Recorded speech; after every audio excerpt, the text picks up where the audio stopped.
your destination. Please select your departure time. Please select your seat. Good morning and welcome back to another video on a very lovely spring morning here in Seoul. Today we'll be taking an express bus from Seoul to Busan. And from my understanding, there's three levels of buses or three levels of service. And today we'll be on a premium bus, which is the one with all the bells and whistles. The bus is set to depart at 10 o'clock in the morning, and I just got to the express bus terminal. So come along, should be a nice day, should be a nice bus ride as we head down to Busan, as we go from A to B. Once again, welcome to Seoul. This was the day after my flight with Air Seoul. It was great to be back in Korea after 5 years and eat some of the great food the country has to offer, to explore some new destinations, as this would be my first trip outside Seoul, and to enjoy the sounds of a new place and the bright lights of the cities.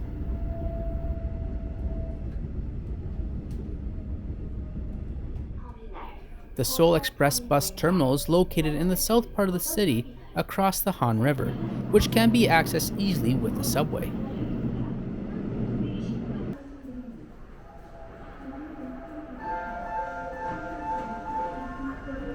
So one thing I like to do when I'm in a new city or an unfamiliar station or something like that is to scout it out, usually the night before if I have the opportunity, which is what I did last night. I came here and I purchased the ticket because I don't know if it's two stations or one bus station. Anyways, on one side of the, I guess one station, I wasn't able to get the ticket, and they told me to go to the other bus station. So it's a good idea that if you have the time, and this was only about 30 minutes from my hotel, to come by and scout it out so then you're not too stressed on the day of travel. So now I know that we're in this building over here, which I can't read because I can't read Hangul. I think that's what it's called, Korean language, Korean script. So we'll jump in this building and check out the bus terminal. Before we head over to the express bus terminal, here's a look at the Central City Terminal, which I visited last night in the other building unknowingly. I was unaware at the time that there are two large bus terminals next to each other. Looks pretty impressive for a bus terminal though, doesn't it? I like the addition of the plants in the large open terminal. There's a couple of convenient kiosks, shops, and restaurants throughout. Near the entrance I walked in is a Starbucks and Shake Shack, which I've never been to. Is it worth visiting? Let me know in the comments below and tell me what I should get there. Tickets for the buses can be purchased via one of the kiosks, and it was here I didn't see Busan in the destinations list, and the lady at the ticket counter told me to go across the street to the other bus terminal. There is an underground pathway from the subway stop to the two bus terminals. It's a pretty large stop with many pathways and avenues, so I'd recommend some extra time to find your bearings. Now that we're in the correct terminal, I was able to purchase my ticket, and the system was very easy to navigate. You may be able to tell that there are different companies, but my understanding is that there is no difference in terms of service for the same class, and I chose the 10 a.m. premium bus operated by Samhwa. You can then select any available seat. I ran through this last night without the camera and I chose seat 18 for my trip. And then you can pay with a credit card. Tickets can be reserved online, however it does require a Korean phone number, so I was unable to purchase a ticket outside the country.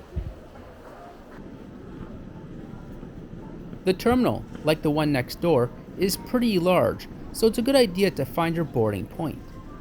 There is a solid number of restaurants and food establishments sprinkled throughout the terminal as well, everything from sit-down restaurants to simple quick noodle joints. I first visited one of the convenience stores for some drinks and snacks for the trip. With a bit of extra time, I thought it was a good idea to get some Korean noodles for breakfast. I went with Myeolchi Salkuksu, and I hope I said that with some degree of accuracy. A simple rice noodle bowl with a light anchovy broth was a solid call today.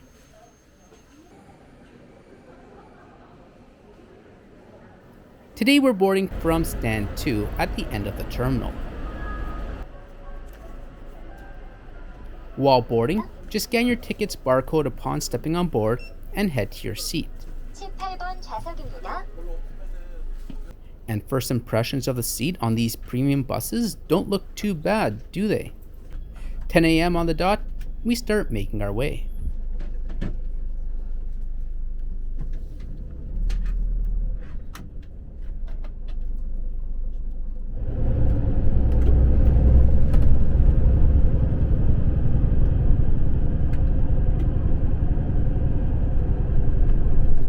It's about a 4-hour trip to travel the 390 kilometers down to Busan, and we'll make one stop along the way. Premium buses come in a 2-1 seating configuration with 21 seats on board. Seat numbers divisible by 3 are the single seats on the right. The interior has brown seats with wood flooring. A TV at the front showed seat allocations at the start of the trip and just had the news running afterwards. Small bags can be placed above, and each seat has a privacy curtain.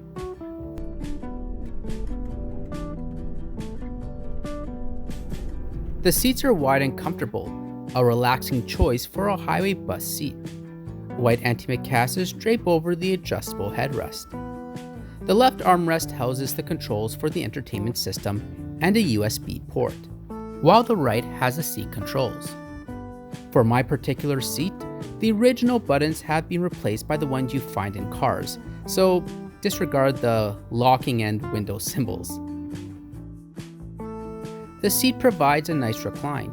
It's not completely flat, but fairly close, so you should be able to rest enjoyably. A leg rest is extended from below the seat, which slides forward to meet the footwell in front. So if you have a bag like I do here, it has to be moved out of the way for the seat's full extension.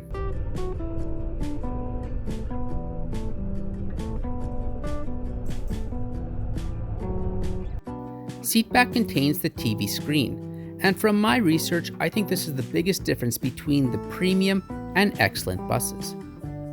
Underneath is a USB slot and a coat hook off to the right. Below the TV is a nifty shelf which has a drink holder and a wireless charging spot, fantastic component to a seatback system. Working our way down, you'll find a table which pulls out, and there's a net pocket underneath the table and above the footrest.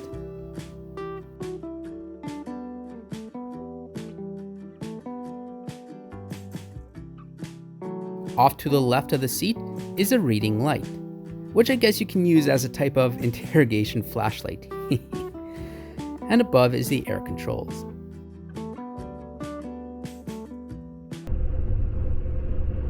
It appeared the bus has Wi-Fi, however I was unable to connect to it on this trip.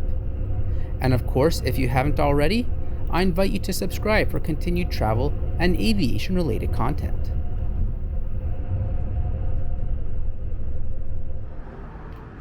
About halfway through the trip, and we made our one and only roadside stop just north of the city of Gumi.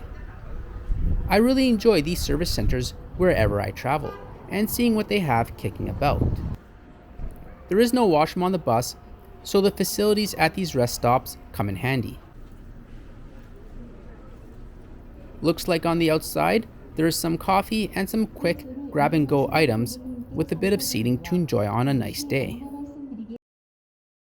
Inside has a water station to refill your bottle and a food court with some seating. It all looked pretty good, but I was still content with the noodles a few hours earlier, so I just walked through. At the end here is a convenience store.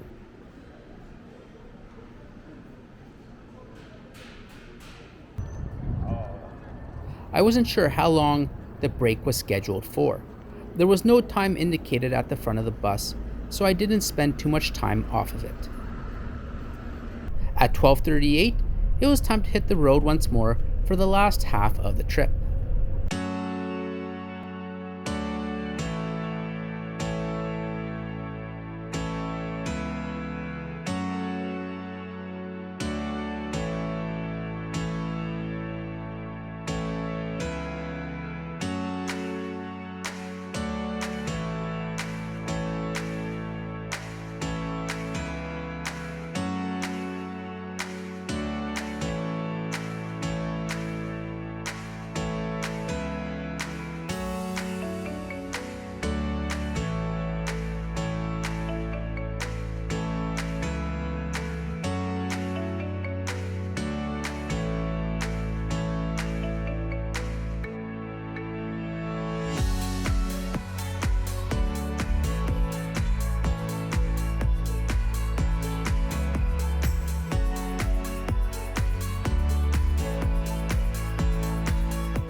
seat has a TV, which is a nice addition. The information page keeps you updated along the trip. There is also a radio, and most importantly, the live TV, where you can watch all the wonderful Korean infomercials about the numerous beauty products. The TV can be controlled with the buttons on the armrest or the on-screen channel selector. Between the infomercials and the Korean dramas, I managed to find a few Hollywood movies to watch along the way. And should you need the bus to stop, you can make a request through the monitor.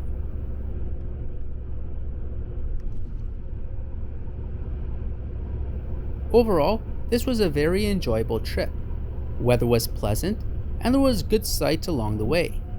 The seat was comfortable, and the TV screen is a nice feature. But I do have to point out the cleanliness of the bus, which must be addressed.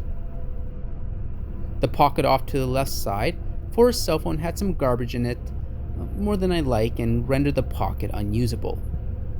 There was some sauce remaining from someone's lunch above the seat back system, and I could have done without someone's contact lens. So I think the bus can use a bit more of a thorough cleaning on a regular basis.